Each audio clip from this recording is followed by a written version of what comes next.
तो अभी हम कंस्ट्रक्टर शुरू करेंगे, कंस्ट्रक्टर और इनहेरिटेंस। और आज हम 3 टॉपिक कवर करेंगे। पहला है कंस्ट्रक्टर का, तीसरा इनहेरिटेंस का है, और दूसरा इनहेरिटेंस का, और तीसरा है शैडो इनहेरिटेंस स्टेट वेरिएबल। तो ये दोनों तो देख के समझ में आ रहे हैं, कंस्ट्रक्टर और इनहेरिटेंस का। शैडो इनहेरिटेंस वो होती है, लाइक अगर आपको आपके स्टेट वेरिएबल को एक कॉन्ट्रैक्ट से, मान के चलो कि यहाँ पे देखो, यहाँ पे इसमें ना स्टेट वेरिएबल है हमारा। तो मुझे ये स्टेट वेरिएबल को जब मैं इस कॉन्ट्रैक्ट को इनहेरिट करूँगा किसी और कॉन्ट्रैक्ट में, तो अगर मुझे किसी और कॉन्ट्रैक्ट में इसके स्टेट वेरिएबल को कॉल करवाना है, तो उसको बोलते हैं शैडोइंग इनहेरिटेंस स्टेट वेरिएबल। तो ये चीज़ हो गई। तो पहले हम कंस्ट्रक्टर को समझ लेते हैं। कंस्ट्रक्टर मैं ज़्यादा एक्सप्लेन नहीं करूँगा, क्योंकि कंस्ट्रक्टर बहुत ही आसान सी चीज़ है। जैसे हमने पहले भी कोड बेस में हमने देखा कि कंस्ट्रक्टर हमने काफ़ी बार यूज़ हुआ है। तो स्टिल फिर भी हम इसको एक बार थोड़ा देख लेते हैं। मैं ये रिमूव कर देता हूँ। हम एक फाइल बना लेते हैं एक अलग से, कंस्ट्रक्टर डॉट सोल। ओके, मैं इसको कॉपी कर लूँगा। Where is constructor. ओके, तो यहाँ पे हम अपना कॉन्ट्रैक्ट डिफाइन करता हूँ। कॉन्ट्रैक्ट, यहाँ पे कंस्ट्रक्ट के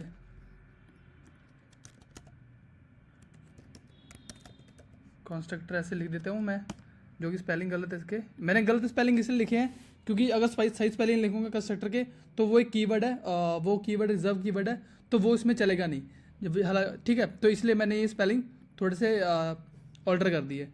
तो हम अभी ऐसा करते हैं, कंस्ट्रक्टर को समझ लेते हैं। ठीक है, अब मान के चलो मेरे पास एक वेरिएबल है, स्टेट वेरिएबल है। मैं लिखता हूँ uint256 और पब्लिक बना लेता हूँ इसे, और मैं उसके देता हूँ वैल्यू। ठीक है, ये मेरा एक स्टेट वेरिएबल है।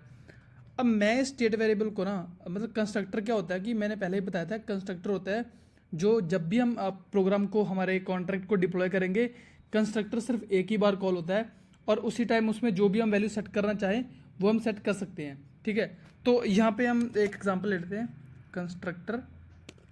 ओके, और ये कंस्ट्रक्टर लेगा, हम इसे डमी वैल्यू दे देते हैं। यूइंट है तो हम इसको देंगे यूइंट टाइप की, हम दे देते हैं अंडरस्कोर वैल्यू। ठीक है, और यहाँ पे मैं इसको इसके इक्वल सेट कर देता हूँ। ठीक है, अब देखो ये वैल्यू इसके इक्वल सेट हो चुकी है। इसका मतलब अब देखो इसमें हो क्या रहा है, मैं अपने कंस्ट्रक्टर में ना इस वैल्यू को सेट कर रहा हूँ। यानी कि जब मेरा कॉन्ट्रैक्ट कॉल होगा, कंस्ट्रक्टर वाला कॉन्ट्रैक्ट कॉल होगा मेरा, तब जो स्टेट वेरिएबल की वैल्यू है वो डिप्लॉय करते टाइम ही मैं सेट कर सकता हूँ अपने तरीके से। जो भी मैं यहाँ वैल्यू पास करूँगा, ये कंस्ट्रक्टर इसमें क्या कर रहा है कि ये कंस्ट्रक्टर एक वैल्यू ले रहा है हमसे यूइंट टाइप की, तो अनसाइन टाइप की वैल्यू ले रहा है, तो वो हम इसके इक्वल सेट कर रहे हैं। ठीक है, तो इसको थोड़ा सा छोटा सा है एग्जाम्पल, ये देख लेते हैं। देखो यहाँ पे वो कॉन्ट्रैक्ट कंपाइल हो गया। अब यहाँ पे अगर मैं वैल्यू जो भी सेट करना चाहूँ वो सेट कर सकता हूँ। मैं 12 लिखता हूँ, डिप्लॉय करता हूँ, और मैं चेक करता हूँ इसकी वैल्यू को। देखो 12 होगी। तो यार कंस्ट्रक्टर कुछ नहीं था, कंस्ट्रक्टर सिर्फ एक ऐसे फंक्शन है, एक ऐसे स्पेशल फंक्शन है स्मार्ट कॉन्ट्रैक्ट में। जब भी हम अपने कॉन्ट्रैक्ट को डिप्लॉय करेंगे ब्लॉकचेन पे, तो उस टाइम फर्स्ट टाइम जब भी डिप्लॉय होगा, डिप्लॉय होते टाइम वो कंस्ट्रक्टर एक ही बार कॉल होगा, और उसमें जो भी वैल्यू हमने सेट करी होगी, जो भी स्टेट वेरिएबल की वैल्यू हमने सेट करी होगी, वो उस टाइम सेट हो जाएंगे। ठीक है, ज़्यादातर हम कंस्ट्रक्टर में इम्यूटेबल वेरिएबल जो होते हैं, वेरिएबल होते हैं, हम वो सेट करते हैं, क्योंकि जो कांस्टेंट होते हैं ना, वो तो सेट होते ही नहीं है कंस्ट्रक्टर में, इम्यूटेबल सेट होते हैं इसमें। तो हम इसमें इम्यूटेबल सेट कर सकते हैं। ठीक है, तो कुछ इस तरह से है। देखो अगर मैं इस कॉन्ट्रैक्ट को ऐसे लिख दूंगा ना, इम्यूटेबल लगा के, अब जैसे मैंने इसको यहाँ सेट, मैं कंस्ट्रक्टर में से सेट कर सकता हूँ, अपनी मर्जी से मैं इसकी वैल्यू सेट कर सकता हूँ, बट इसके बाद जब ये सेट हो जाएगी उसके बाद मैं इसकी वैल्यू को चेंज नहीं कर सकता। कॉन्स्टेंट में क्या कि कॉन्स्टेंट में तो मैं इसकी वैल्यू को कंस्ट्रक्टर में भी सेट नहीं कर सकता। कॉन्स्टेंट लिखता हूँ, जैसे मैंने कॉन्स्टेंट लिखा तो ये एरर दे रहा है मुझे कि मैं इसकी वैल्यू को कंस्ट्रक्टर में भी सेट नहीं कर सकता। तो ये है, तो मैं इसको हटाता हूँ, इम्यूटेबल ही रहने देते हैं। तो यार ठीक है, ये था हमारा कंस्ट्रक्टर का एग्जांपल।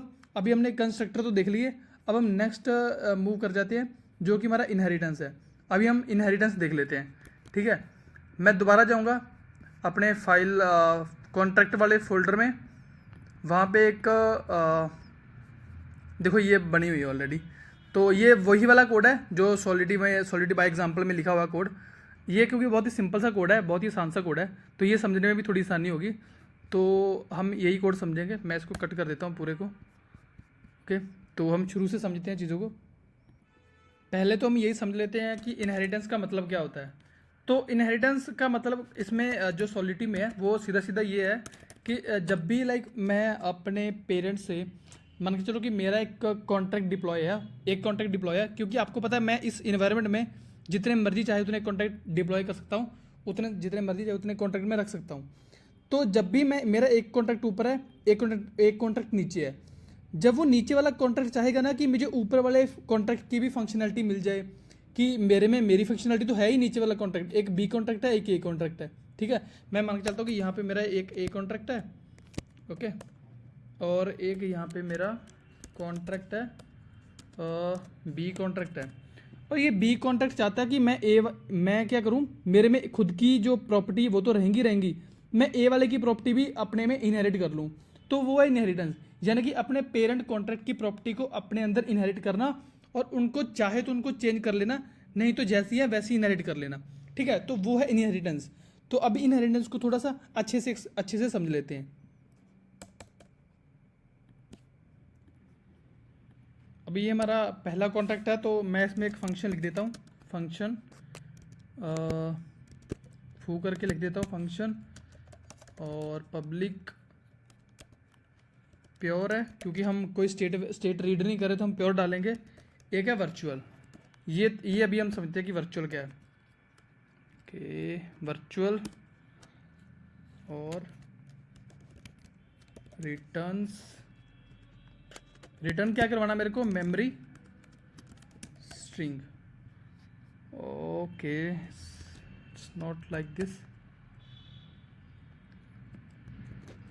तो ये हो गया मेरा एक फंक्शन, तो इसमें मैं रिटर्न करवा देता हूँ ए, ठीक है। तो ये मैंने रिटर्न करवा दिया इसने, ए डॉट फू, ऐसे रहने देते हैं, ठीक है। तो मैंने ए रिटर्न कर दिया। अब देखो इसमें आपको कुछ चीज़ें तो बहुत सारी चीज़ों के साथ तो आप फेमिलियर हो ही ऑलरेडी।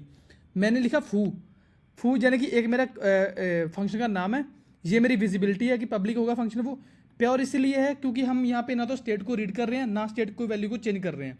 तो यहाँ पे वर्चुअल एक है जो आपको थोड़ा सा नया कीवर्ड इसमें लग रहा है। वर्चुअल का मतलब समझो, क्योंकि ये मेरा पेरेंट कॉन्ट्रैक्ट है, मैं चाहता हूँ कि इस कॉन्ट्रैक्ट की जो इनहेरिटेड प्रॉपर्टी है वो कोई और कॉन्ट्रैक्ट इनहेरिट कर ले, और अपने मन से वो क्या करे, चाहे तो इसको इस फू नाम के फंक्शन को अपने हिसाब से बदल ले, अपने हिसाब से इसमें जो भी रिटर्न करवाना वो रिटर्न करवा सकता है। मतलब करवाएगा क्या, बट करवाएगा स्ट्रिंग ही, पर स्ट्रिंग अपने हिसाब से वो रिटर्न करवा सकता है। इसलिए मैंने यहाँ पे वर्चुअल रखा। वर्चुअल मीन्स कि ये अभी वर्चुअल है, ये आगे ओवरराइड हो सकता है, इसको आगे ओवरराइड कर सकता है। कौन कर सकता है, जो पेरेंट कॉन्ट्रैक्ट इसकी वैल्यू को इनहेरिट करेगा। मैं आगे यहाँ एक और कॉन्ट्रैक्ट को डिप्लॉय कर देते हैं, एक और कॉन्ट्रैक्ट बना लेते हैं, बी कॉन्ट्रैक्ट, ठीक है। अब देखो मैं यहाँ पे ना बी कॉन्ट्रैक्ट लिखूँगा इज ए। अब जैसे मैंने ये लिखा ना, तो ए में बी में वो सारी फंक्शनैलिटी आ गई जो ए में भी है। अभी मैं इसको कंट्रोलर सेव करता हूँ, कंपाइल हो चुका है। मैं क्या करूँगा, पहले ए को मैं कर रहा हूँ डिप्लॉय, ठीक है, फिर मैं करूँगा बी को। मैंने बी को भी डिप्लॉय कर दिया और ए को भी डिप्लॉय कर दिया। ए का मैं फू देखता हूँ तो मेरे पास ए आ रहा है स्ट्रिंग, क्योंकि हमने स्ट्रिंग ए रिटर्न करी थी। अब देखो बी में भी एक फू नाम का फंक्शन आ रहा है, हालांकि हमने बी में कोई फंक्शन डिफाइन नहीं किया, बट स्टिल हमारे पास बी में एक फंक्शन आ रहा है फू नाम का। वो इसलिए आ रहा है क्योंकि मैंने ना उसकी इज कीवर्ड से मैंने ए की जितनी भी प्रॉपर्टी थी मैंने वो सारी बी में इनहेरिट कर ली है, इसलिए हमारे पास फू आ रहा है, क्योंकि हमने तो यहाँ पे डिफाइन किया ही नहीं। तो जैसे मैं क्लिक करूँगा ना, ये मेरे को ए ही देगा, क्योंकि इसमें ए है, इसलिए मेरे को इसमें भी ए ही दे रहा है, ठीक है। बट अब अगर चाहो कि देखो, अभी मैं चाहता क्या हूँ, अभी मैं ये देखो मेरे को वी एस कोड खुद से दे रहा है, सॉरी वी एस कोड नहीं है, ये रीमिक्स आईडी है। तो ये मेरे को खुद से वो दे रहा है कि आप इसको कंप्लीट कर सकते हो। खैर, तो मैं चाहता हूँ कि मैं इसकी वैल्यू को ओवरराइड करूँ। यहाँ पे मुझे ए रिटर्न नहीं करना, मेरे को यहाँ पे बी रिटर्न करना, क्योंकि मैं बी कॉन्ट्रैक्ट में हूँ। मान के चलो यूज़र ऐसा सोचे, तो मैं यहाँ पे भी क्या करूँगा, एक फंक्शन लिखूँगा, फंक्शन एक फू नाम का ही फंक्शन। देखो मैं सिंपल फू नाम का फंक्शन लिख सकता हूँ, मैं इसको ऐसा नहीं कि ऐसा रख दूँ, मेरे को पूरा वही रखना पड़ेगा जो मैंने ऊपर डिफाइन किया इसको, ठीक है। ऐसे पब्लिक प्योर, यहाँ पे मैं लिखूँगा ओवरराइड। ओवरराइड रिटर्न्स क्या करेगा, स्ट्रिंग मेमोरी, और मैं चाहता हूँ कि यहाँ पे मेरे को बी रिटर्न कर दे। ठीक है, ये हो गया। अब देखो यहाँ पे मैंने ओवरराइड लिख दिया। मैंने देखो एस को ना मैं ऐसा नहीं कर सकता, जैसे मैं ऐसा करूँगा ये बोलोगे आप ओवरराइड कर किसको रहे हो, मतलब इसमें ऐसा कोई फंक्शन है ही नहीं जो एफ ओ नाम से हो। इसमें कोई ऐसा फंक्शन नहीं जो एफ ओ नाम से हो, इसलिए आप ओवरराइड नहीं कर सकते। और आप ओवरराइड भी उसी को करोगे, या पहली बात तो वो फंक्शन एग्जिस्ट करना चाहिए, दूसरी बात उस फंक्शन में वर्चुअल जो कीवर्ड है वो डिक्लेयर होना चाहिए, वो स्पेसिफाई होना चाहिए कि वो फंक्शन वर्चुअल है और वो आगे जाके ओवरराइड कर सकते हैं, हम उसे ओवरराइड कर सकते हैं। तो कुछ इस तरह का वो होना चाहिए, इसलिए मैं इसे फू लिख पाऊंगा। मैं इसे डबल एफ से डबल ओ से लिखूंगा। डबल मैं मतलब इसमें कोई भी चीज़ में ऑल्टर नहीं कर सकता।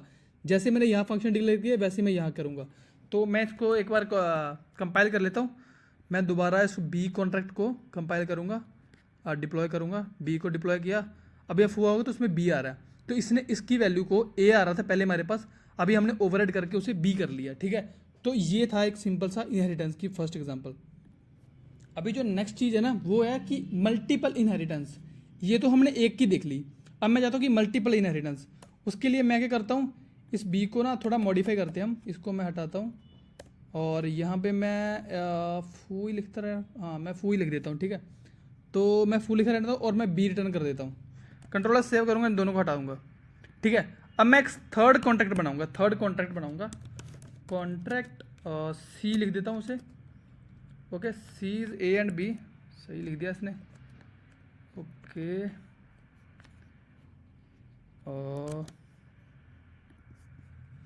मैं यहाँ पे फंक्शन बना देता हूँ, पहले वाले फंक्शन थे मेरा कि क्या गड़बड़ है इसमें। फंक्शन फू लिख देता हूँ और इसको मैं कर देता हूँ। ओके, मेरे को इससे भी वर्चुअल करना पड़ेगा, वर्चुअल लिखता, क्योंकि मेरे को एक एग्जांपल देनी है यहाँ पे, तो उसके लिए मेरे को इसको भी वर्चुअल करना पड़ेगा। पब्लिक लिखता हूँ, pure override returns string memory, और ये हो गया हमारा। अब देखो ये बोल रहा है कि ओवरराइड किसे कर रहे हो, यहाँ पे देखो, यहाँ पे ओवरराइड किसे करो, ये मेरा ये एरर दे रहा है मेरे को, क्योंकि ये बोल रहा है कि ऐसा तो कुछ है ही नहीं। अब देखो यहाँ पे एक और इंटरेस्टिंग चीज़ आती है, वो है ये बोल रहा है कि ओवरराइड कर किसे रहे हो आप, कि आपने दो चीज़ें इनहेरिट तो कर ली, अब मैं वो दोनों ओवरराइड करूँ किस में, कि लाइक या तो मेरे पास एक होता, देखो या तो मैं ऐसा कर देता, एक ही करता, तो इसको सिंपली पता चल रहा है कि मेरे को ए में जाके इसे ओवरराइड करना है। अब जैसे ही मैंने दो कर दिए ना, मैंने बी भी इनहेरिट कर लिया, अभी ये कंफ्यूज हो रहा कि मैं किस में ओवरराइड करूँ। तो मुझे यहाँ पे डिफाइन करना पड़ेगा कि भाई तो किस में ओवरराइड करेगा। तो मैं यहाँ पे ऐसे ऑर्डर दे दूंगा कि आप ए और बी दो है मेरे पास, दोनों में से आप फू को क्या करो, ओवरराइड कर दो। अब देखो एक और चीज़ है, ट्रिक इसमें एक और है, वो क्या है, मैं ऐसा करता हूँ, रिटर्न कर देता हूँ, सी रिटर्न कर देते हैं। ठीक है, मैंने सी रिटर्न कर दिया, कंट्रोलर सेव करता हूँ। अब देखो पहली बात तो ये समझो कि मैं ये ऑर्डर चेंज नहीं कर सकता, जिस ऑर्डर में मैंने यहाँ पे पास किया ना, मैं उसी ऑर्डर में इसको बोलूँगा कि ओवरराइड करो। देखो जैसे मैं ऑर्डर चेंज करने जाऊँगा ना, तो मेरे को एरर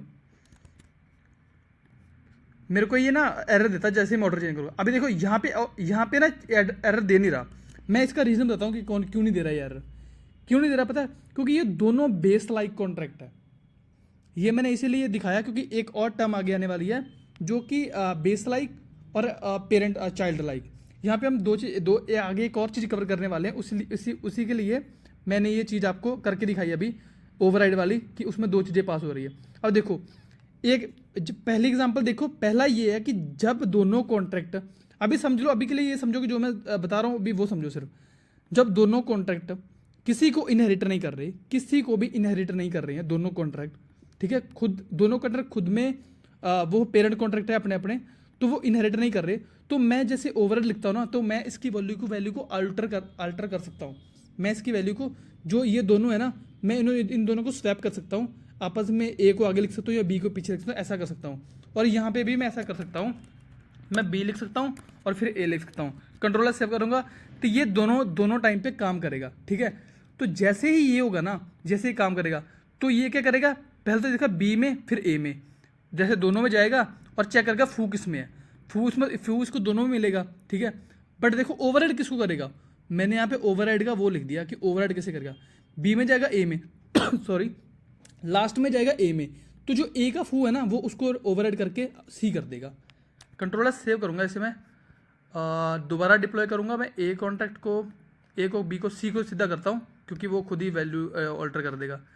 फू करूँगा सी, ये सी पता है इसने कौन से वाला रिटर्न किया, इसने कौन से वाले को ओवरराइड किया, इसने ए वाले को ओवरराइड कर दिया, क्योंकि मैंने लास्ट में ना, क्योंकि लेफ्ट टू राइट दिखता है, लेफ्ट टू राइट दिखता है कि कौन सा मेरे को ओवरराइड करना है, ये देखेगा लेफ्ट टू राइट मेरे को कौन सा ओवरराइड करना है, तो ये ए रिटर्न कर रहा है। अभी देखो ये ऑर्डर ना अभी ना ऑर्डर ये बिगड़ने वाला है, मैं एक और चीज़ बताने वाला हूँ, अभी ये ऑर्डर बिगड़ जाएगा, कैसे बिगड़ेगा मैं बताता हूँ।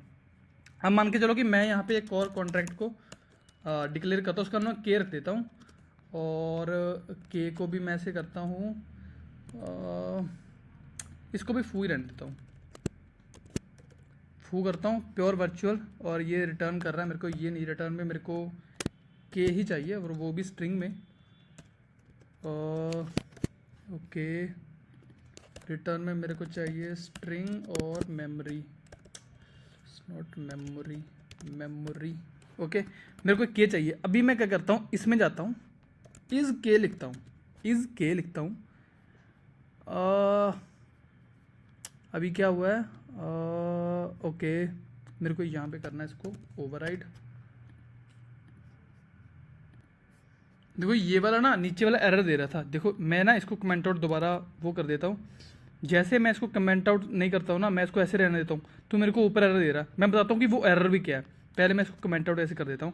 अब देखो मैंने ऊपर क्या किया, ऊपर मैंने इसको ओवरराइड कर दिया है, मैंने क्या किया एक के नाम का कॉन्ट्रैक्ट बनाया अलग से, ठीक है, उसमें भी सेम मैंने फू नाम का फंक्शन दिया और उसे प्योर और व्यू रिटर्न ऐसा सब कुछ कर दिया मैंने, और बी में मैंने उसे इनहेरिट कर लिया। जैसे मैंने बी में इनहेरिट किया तो मैंने बी वाले को जो सॉरी के वाला था जो बी ने इनहेरिट किया उसको मैंने ओवरराइड करके बी कर दिया, तो हमारा जो बी है वो तो ओवरराइड हो गया। अब देखो हमारे पास दो कॉन्ट्रैक्ट है, एक है के का एक है बी का, एक है बी का और एक है के का, दो कॉन्ट्रैक्ट है हमारे पास। अभी मैं तीसरे कॉन्ट्रैक्ट में जाऊंगा, अभी इसको मैं कट ही कर देता हूँ, अभी मैं जाता हूँ दोबारा लिखता हूँ कॉन्ट्रैक्ट, ऐसा करता हूँ इसे रखता हूँ। अब देखो ये ना मेरे को एरर दे रहा है, ये अभी देखो अभी ये एरर ठीक हो जाएगा, तो पहला तो इसे मैं हटा देता हूँ। होता क्या कि जो पहले कॉन्ट्रैक्ट होता है ना वो क्या करता है, वो सबसे पहले बेस लाइक को इनहेरिट करता है। इनहेरिट करने का भी ना इसका एक पैटर्न है, ऐसे नहीं कि आप कुछ भी उठा के इसमें डाल दोगे वो इनहेरिट कर लेगा, नहीं ऐसा नहीं है, ये इनहेरिट करके सबसे पहले बेस लाइक, उसके बाद चाइल्ड लाइक। समझो इसका मतलब, अभी मैं समझाता हूँ। जैसे ए है, ए खुद में एक कॉन्ट्रैक्ट है, ये वो किसी को इनहेरिट नहीं कर रहा, तो ये सबसे पहले उन कॉन्ट्रैक्ट को प्रेफर करेगा इनहेरिट करना जिनके पास जो किसी और से इनहेरिट नहीं है, जो किसी और को इनहेरिट नहीं करते हैं, ठीक है, तो ये उनको प्रेफर करेगा सबसे पहले। तो जैसे मैंने ए लिख दिया तो कोई दिक्कत नहीं, ए ले लेगा, ठीक है, ए में ले रहा है, तो उसके बाद मैं क्या करूँ उसके बाद मैं के लिख देता हूँ, क्योंकि के भी खुद में कॉन्ट्रैक्ट है, वो किसी को ले नहीं रहा, तो के कर दिया, के कर दिया। उसके बाद क्या करूँ, उसके बाद मैं बी कर सकता हूँ। अभी क्या कर रहा हूँ, अभी मैं ओके इसको मैं क्लोज कर देता हूँ। अभी मेरे को एरर दे रहा है, अभी मेरे को इसको ओवरराइड करना है और मेरे को बताना कि किस ऑर्डर में इसको देखेगा। मैं लिख दूंगा ए के और बी। अभी शायद ये इसकी वजह से एरर दे रहा है, मैंने एफ को है थोड़ा सा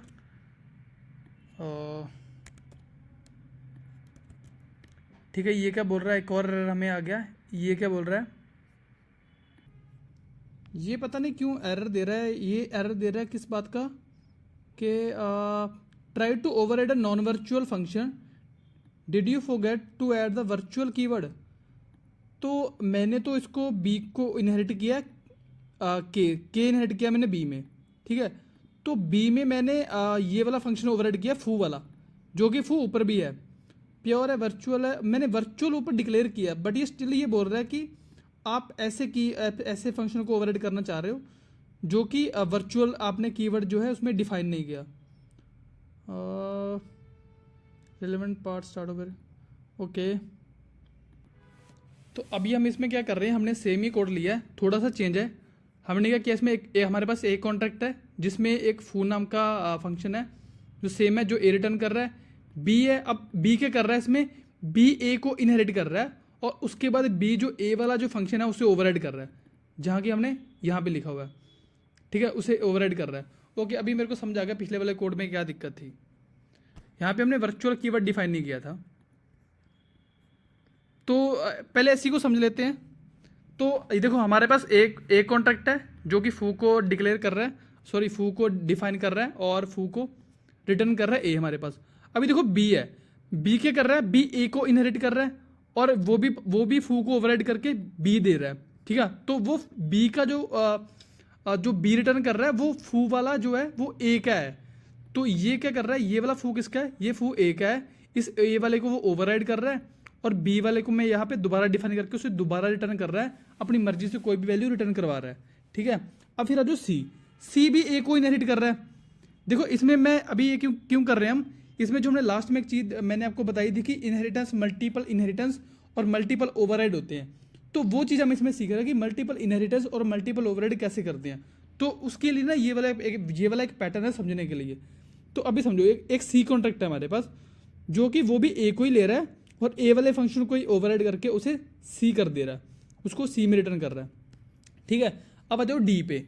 अब देखो यहाँ पे सारा खेल शुरू होता है। मैं इसको नीचे कर लेता हूँ कि आपको डिस्टर्बेंस ना हो, आप बस इस पे फोकस करो। ये है कॉन्ट्रैक्ट, ये कॉन्ट्रैक्ट डी है, इसका नाम डी है और बी और सी को ये इनहेरिट कर रहा है। अब उसके बाद देखो गेम सारी यहाँ शुरू होती है। पहली बात तो हमने क्या सीखी थी, पहली बात तो ये थी कि जो कॉन्ट्रैक्ट की इनहेरिटेंस है ना वो होगी सबसे पहले बेस लाइक, फिर होगी चाइल्ड लाइक।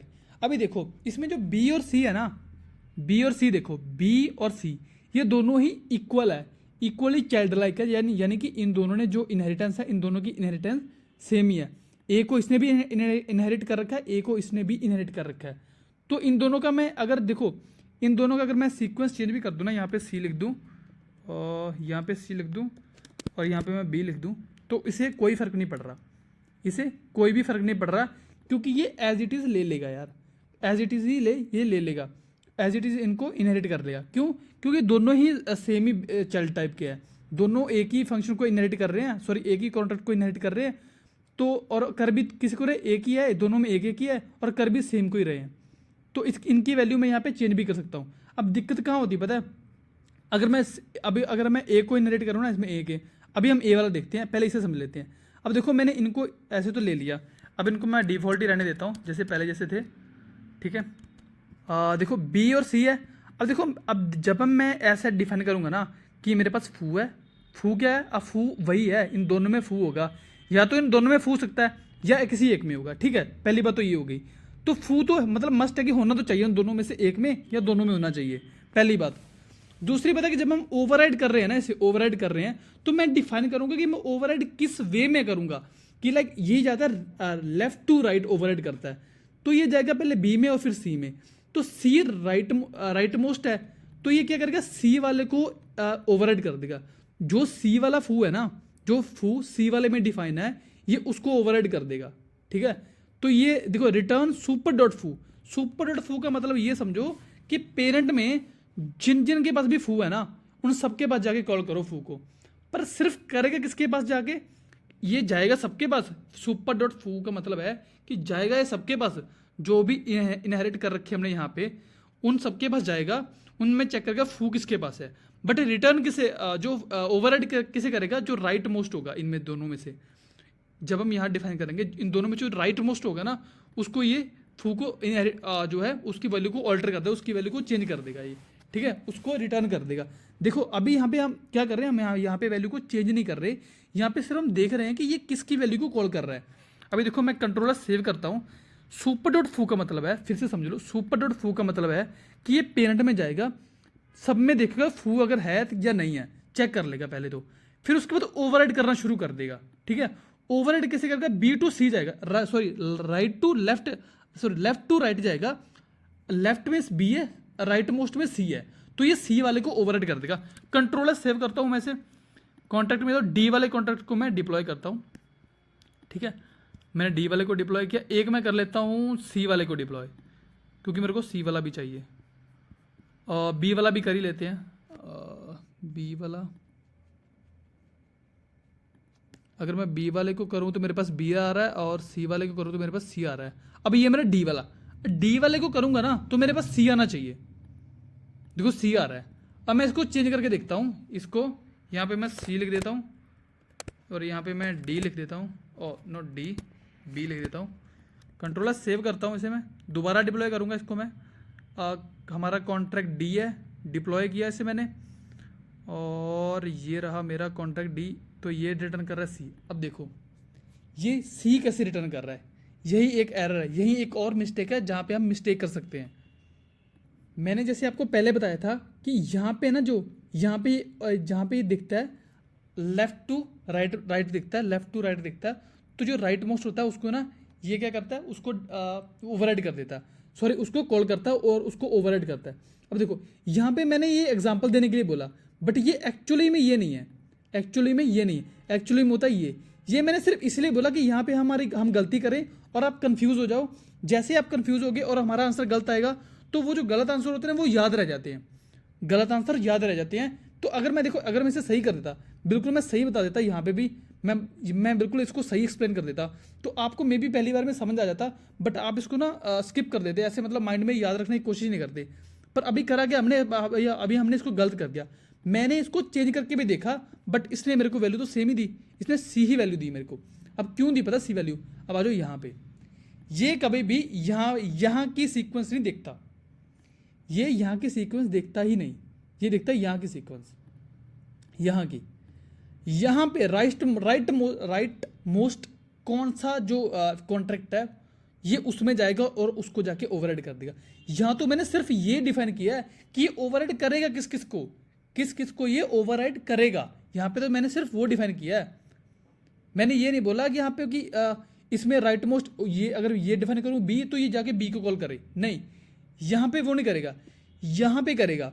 यहाँ पे तो राइट मोस्ट कौन सा सी है, तो ये हमेशा सी को करेगा। अगर मैं इसको चेंज कर दूँ ना, अगर मैं यहाँ पे सी लिख दूँ और यहाँ पे मैं बी लिख दूँ, कंट्रोलर सेव करता हूँ इसे, कट करता हूँ डी को, दोबारा डिप्लॉय करूँगा डी को, और डी कहाँ डी मिल जा, सॉरी बी, हाँ तो डी आया, तो हमारा बी आ गया। देखो ये बी आ गया फिर से, क्योंकि मैंने यहाँ पे सीक्वेंस चेंज किया, यहाँ पे इसको कोई फर्क नहीं पड़ता। देखो यहाँ पे ना मैं इसको चेंज कर देता हूँ, सी करता हूँ, कंट्रोलर सेव करता हूँ, इसको हटाता हूँ, डी वाले को, दोबारा से डी वाले को डिप्लॉय करूँगा मैं, डिप्लॉय हो जा, डिप्लॉय हो गया, और मैंने देखा और इसे बी ही दिया। समझो इस चीज़ को, जब मैं ओवरराइड में यहाँ लिखता हूँ ना, तो ये यहाँ पे ये हमें ये नहीं बताता कि आप ओवरराइड करोगे किस ऑर्डर में, नहीं, ये सिर्फ ये बताता कि मुझे ओवरराइड करना किस को है। बट ये चीज़ इनहेरिटेंस हमें बताती है कि ओवरराइड किस वे में होगा, right to left to right होगा, और जो राइट मोस्ट होगा ना वो वाला जो कॉन्ट्रैक्ट है वो ओवरराइड हो जाएगा अगर उसमें वो फंक्शन है तो ये था इसमें बात सीखने वाली जो हमने इसमें सीखी है। ठीक है, होप्स हो कि आपको ये तो समझ आ गया होगा, क्योंकि हमने इस पर काफ़ी ज़्यादा टाइम लगा दिया, इस छोटे से जो फंक्शन पे, छोटे से कॉन्ट्रैक्ट पे काफ़ी टाइम लगा दिया। जो मैंने आपको चीज़ बतानी थी वो आई थिंक आपको समझ में आ चुकी है इसमें। अब आ जाओ, जो सेकंड चीज़ हमने सीखनी है वो क्या थी, पेरेंट लाइक और चाइल्ड लाइक। इसका क्या फंडा है, देखो ऐसा करते हैं हम ना, एक और कॉन्ट्रैक्ट बना लेते हैं। यहाँ पे मैं उसका नाम देता हूँ कॉन्ट्रैक्ट, उसका नाम देते हैं हम के, तो इसमें नहीं है ना, ई नहीं है इसमें, क्या नहीं, मैं के रखता हूँ। ये हमारा कॉन्ट्रैक्ट है। अब मैं इसमें ना इनहेरिटेंस शुरू करता हूँ, सॉरी इज से मैं इनहेरिटेंस शुरू करूँगा। अब मैं इसमें देखता हूँ कि मैं कर सकता हूँ। पहले मैं ए लिखूँगा और फिर मैं बी लिख देता हूँ। जैसे ये हुआ मैं क्या करता हूँ, फंक्शन फू public pure virtual override return हो जा के मेरे को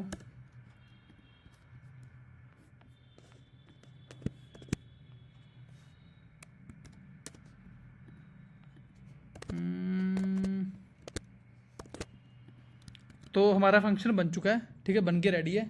अब देखो इसमें हो क्या रहा है, इसमें क्या हो रहा है कि देखो इसमें इन सब का कोई इशू नहीं यार, ये सब तो मैंने ऐसे लिख दिया, आपको ये चीज़ समझनी इसमें, ये चीज़ बस आपको यहीं पे फोकस करना है, इनहेरिटेंस पे। थोड़ा सा और बड़ा कर देता हूँ इसे, ठीक, क्योंकि आपको बहुत ध्यान से समझना है इस चीज़ को। अब इसने इनहेरिट किया कैसे, ए को किया पहले, फिर किया बी को, और अगर मैं क्या करूँ, इसका ऑर्डर चेंज कर दूँ, बी और ए, ओ बी और ए, देखो ये एरर दे रहा है मेरे को।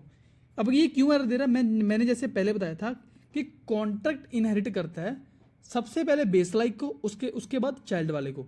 बेस लाइक कौन से होते हैं, बेस लाइक मैंने पहले भी बताया था, बेस लाइक मीनिंग जो कॉन्ट्रैक्ट अपने आप में फुल कॉन्ट्रैक्ट है वो किसी और को इनहेरिट नहीं करते, ना ही वो किसी और को इनहेरिट करते हैं और ना ही किसी और से इनहेरिट होते हैं, सॉरी ना ही किसी और से तो इनहेरिट हो सकते हैं ऑब्वियसली, बट वो किसी और को इनहेरिट नहीं करते, वो खुद में एक कंप्लीट कॉन्ट्रैक्ट होते हैं।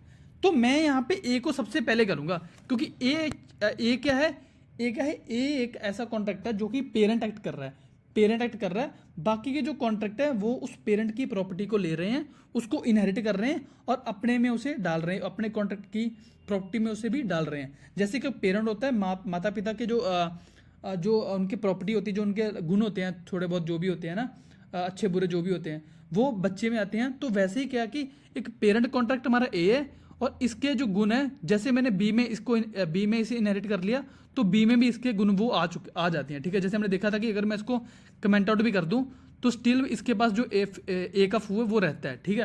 तो वो वाला सीन है यार, पहली बात तो ये हो गई। दूसरी बात है कि ए को तो इसने इनहेरिट कर लिया, अब उसके बाद में जाके बी को इनहेरिट कर सकता हूँ, क्योंकि बी यहाँ पे चाइल्ड लाइक है, बी क्या है, चाइल्ड लाइक का। तो चाइल्ड लाइक यानी कि समझो कि जो ए की प्रॉपर्टी को इनहेरिट करता है, जो कि ए की प्रॉपर्टी को इनहेरिट करता है। ऑब्वियसली सुनो, ऑब्वियसली होता है कि पहले पेरेंट आएगा बाद में चाइल्ड आएंगे, तो इसमें भी यही है कि पहले पेरेंट आएगा, पहले वो कॉन्ट्रैक्ट आएगा जो अपने आप में एक कंप्लीट कॉन्ट्रैक्ट है, उसके बाद बी आएगा।